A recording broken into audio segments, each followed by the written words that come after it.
السلام علیکم ملګرو. پرون عمران خان نواز شریف لا یو ډیر غټ چیلنج ورکړی دی. بل عمران خان پرون عدالت کې د نواز شریف حواله سره څه خبرې کړې دي چې مزاحیه خبرې هم دي او یقینا یو سبق پکې هم دی. بل عمران خان او شاه محمود قریشي باندې چې کم پرون فرد جرم عاید شو، نو آیا هغه فرد جرم عمران خان قبول کړي کنه؟ فرد جرم څه شی دی او د دې سزا سوي؟ دا مکمل تفصيلات په دې ویډیو کې تاسو سره شریک کیږي. ډیر مرګري د فرد جرم حواله سره تاسو کوي چې ما په ډیټیل ویډیو جوړ کړی هم دا. خو دې ویډیو کې زموږ چې مین ټاپک ته د عمران خان حواله سره دی چې عمران خان نواز شریف له څه چیلنج ورکړی دی، او بل پرون چې عمران خان څه ټیم عدالت دن نشو د نواز شریف حواله سره جج ته سوی ویجی. ټول نه پهله خو په دې خبرو کو چې عمران خان نواز شریف ته څه چیلنج ورکړی دی. عمران خان نواز شریف له پرون په عدالت کې نواز شریف خو جج ته وی چې زما دا چیلنج دی، تاسو صرف او صرف مال یوې جلسې اجازه راکړئ، زه په جیل کې زه به جلسه کې نیم جی زما کسان په جلسه کې وي او بیا به تاسو وګورئ چې د جلسې له کم کم ګټ نه خلک راځي او د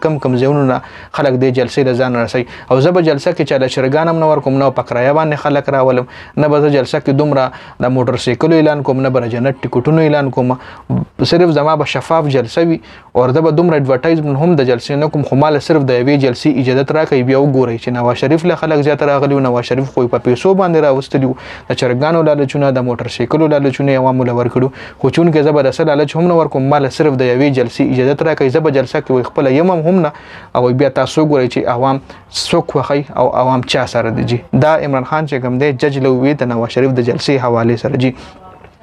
بل پرون چې عمران خان څنګه عدالت لوردن نشو، نو جج لوی څنګه چلې نلسل منډیلا هم واپس راوستو پاکستان لو، ډیر مطلب په شو شامو پاکستان ته راوستو، ډیر سہولتونه مول ورکه سہولتونه ځکه راسي چې مطلب عمران خان تاسو له یاد شي چې کله هغه فنگر پرینټ کولو، کله هغه کم زینه په 9 مې باندې چې کله گرفتار شو عمران خان کم روم نه چې گرفتار شو د خپل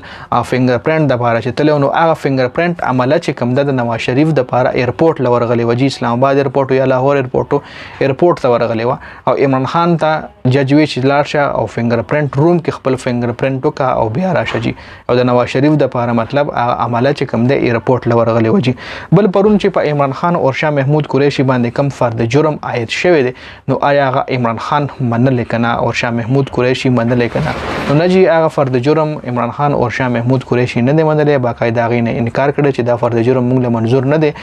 دا مطلب دی سره نه تاسو سایفر یو ځای کړی دی، نه تاسو چې دا کم گواهان یادوي، دا د ما په مخ کې دا گواهی نه ده شوی. ډېرې خبرې دي په سایفر کیس کې، یو خو چې دا کم 28 گواهان دي یا 30 گواهان دي، نو عمران خان ولوي چې دا گواهان به د ما په مخ کې گواهی ورکړي، لکه مطلب زه مجرم تاسو وایي ته مجرم، نو زه مجرم په مخ کې گواه راځي او گواهی ورکړي. یو خدا خبره ده. بل اوریجنل سایفر څه شو؟ اوریجنل سایفر هم دې کې سره ټچ کوي، او بیا چې کم سایفر کې ما چینجز کړی نو هغه سایفر ورسره هم ټچ کوي چې تاسو وایي چې سایفر کې د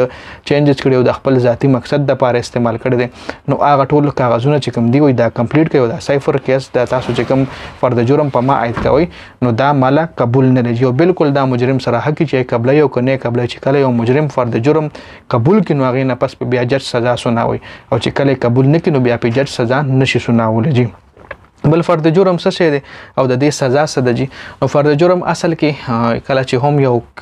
واقعیو شي یو کیس شي پای کې اف آی آر شي، بیا پولیس چې کوم د انویسټیګیشن کوي، گواهان راجمع کوي، ثبوتونه راجمع کوي، هغه گواهان ثبوتونه انویسټیګیشن او اف آی آر پولیس راوالي جج له یو سي تاریخ کې، جج له ملزمان هم مخامخ ولاړ، هغه ټول هر څه د ملزمانو په مخ کې جج بیان کوي چې دا د فلانه په تاسو ثبوت ته، فلاني ځای کې تاسو دا کار کړو، فلاني ځای کې دا ثبوت په تاسو راغلی، دا در باندې گواه راغلی دی، نو هغه گوايانو نه پس گواه بیا راشي گواہی هم کی چې او د کار مالاستی دل او د جرم کړي دا داسې مطلب څنګه تاسو فلمونو کې ګورئ نه کیسز وی گواه راشي گواو کې کټه را کې ودرېږي، نو دا غرنګ دا ټول هر څه چوشي هغه نه پس بیا جج ته پوس کوي مجرم نه چې آیا دا ټول هر څه تعالی قبول دي دا جرم تا کړي کنه، نو هغه نه پس بیا مجرم وي او ما جرم کړي، تاسو اکثر فلمونو کې کتلی، نو بیا ول جج سزا سنوږي، او چې وای مانه د کړي نو پولیس دوباره کیس دغه کی مطلب دغه اوپن کیس وی مطلب دغه کیږي نه کلوز کیږي نه چې جج بس بیا دغه دوباره انویسټیګیشن کیږي، دوباره گواهان دغه کیږي، نو مطلب فرد جرم چې کوم دی عمران خان نه دی قبول کړي، په عمران خان باندې لا فی الحال هیڅ قسم سزا نه ده خطلی، فرد جرم نه عمران خان انکار کړی دی. دا اپډیټس ډیر زیات مننه جی، والسلام.